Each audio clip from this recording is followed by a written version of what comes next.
Matt Smith here for Sports Talk at the stadium, presented by the South Carolina Beef Council. I've just witnessed a game that went from bonkers to bananas and ultimately finished in frustration for Clemson fans, this staff, simply everybody here in attendance that was wearing orange today. Cade Klubnik and the Tigers offense did enough, but the defense did little to deter Darian Mensah and that Duke passing attack.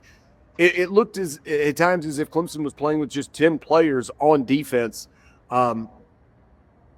Just missing assignments, blown coverages, leading to big plays for Duke, which posted 461 yards of offense, but that doesn't even include the 100-yard kick return in the second quarter that wrested the momentum away from Clemson and then back in Duke's favor. Receivers just running wide open. The screen game was working for both teams. The run game was working for Clemson.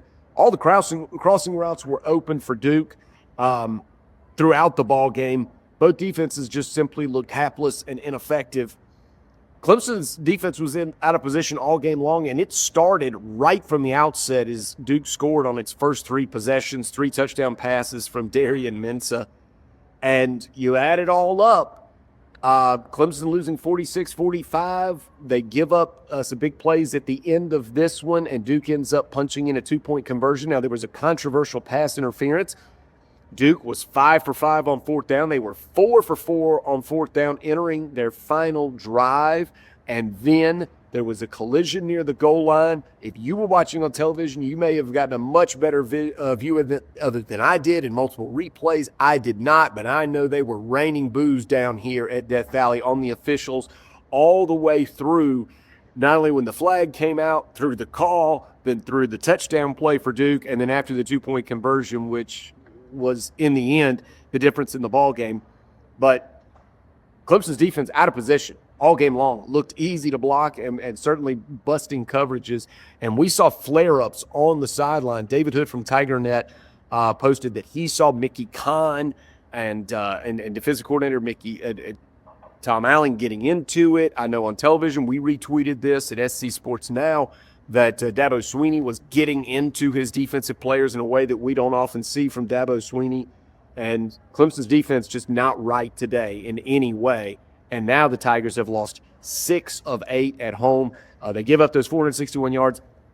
The special teams defense gives up that kick return and does not force a takeaway and only forces 1 field goal. So Duke is really having its way. Clemson's offense having its way. Absolutely. 10 catches for over 140 yards for Antonio Williams. 89 yards on the ground for Adam Randall, who was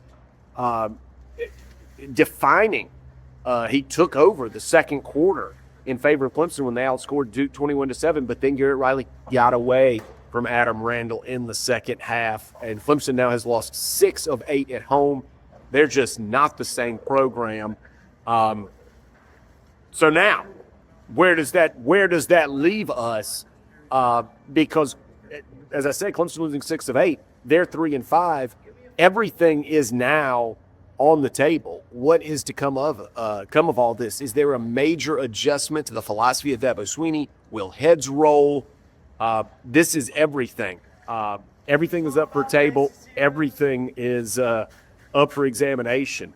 We'll continue this debate on Sports Talk. Find your local affiliate at sportstalksc.com or join us on YouTube, where we will talk about this and we'll spin it forward and see if Clemson can regroup and achieve anything here in the second half of the season. They've got Florida State coming up next, but at 3-5, this is a team that looks rudderless, and they are absolutely positively going to have to change. Things are not right with this offense until today. Things are not right with this defense for 4 quarters today. So we will find out, and we'll assess all that with you on the Sports Talk Media Network.